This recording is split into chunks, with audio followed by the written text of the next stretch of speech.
All right, so this is my second post for my website COMMGiving.com. The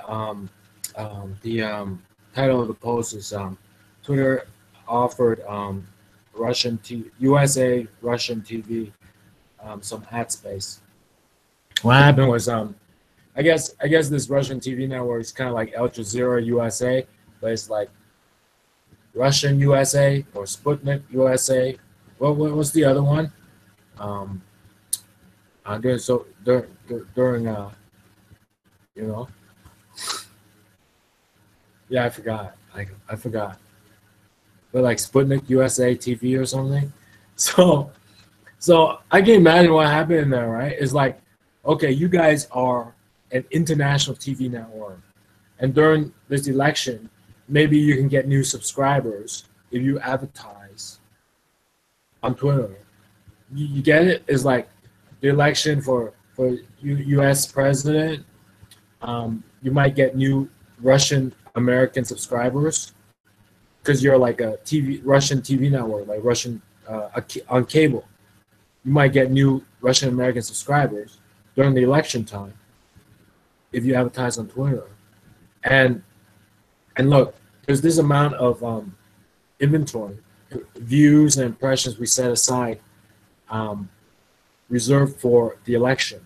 So, you know, if people who hashtag US election, people who hashtag GOP, people who hashtag Hillary Clinton, people who hashtag Donald Trump, people who hashtag vote USA or something like that, all those views, we estimate maybe like 1 billion, and you can have, we're offering you about 2% of those views, you know, to run like ads for your Russian cable network, TV cable channel.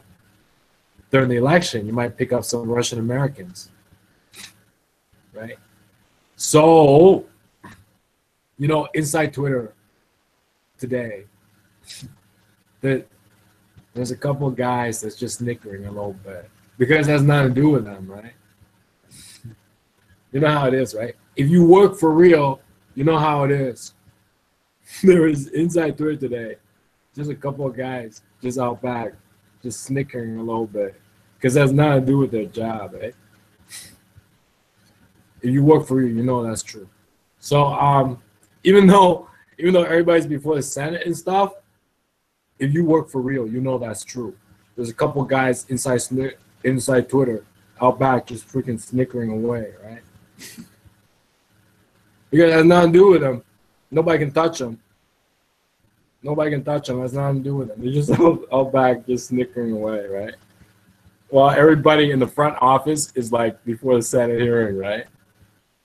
You know that's true. So these views, right? These volumes of views, I guess somehow, I guess it came out. It's like, you know, these views are like, you know, hashtag GOP, hashtag Hillary Clinton, hashtag whatever, and and somebody just took it and ran with it. But obviously, there's criminal activity here because somebody's really taking advantage of it.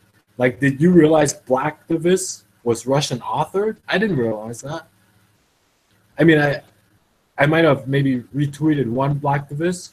I might even follow Blacktivist. I didn't know it was Russian, right?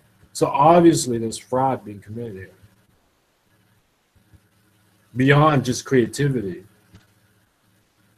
It is definitely fraud and criminal intent. Criminal, you know. Even if it's vandalism, it'd be like huge vandalism. It'd be like vandalism over $5,000. It's like major vandalism. So they're in hot water for sure.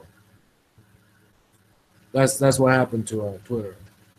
I mean, it's really nothing. I mean, they probably offered the same thing to Al Jazeera, and Al Jazeera ran some commercials for Al Jazeera USA. It's nothing. But what really happened is that people took advantage of the system. Ad sales versus, you know, vandalism, criminal intent, breaking the law. Two different things. I swear to God, they probably offered the same package to Al Jazeera USA. Nothing happened. You don't see ads recruiting terrorists or whatever. I mean, you might, but really, it has nothing to do with that. That's why there's a couple of guys on Twitter out back snickering.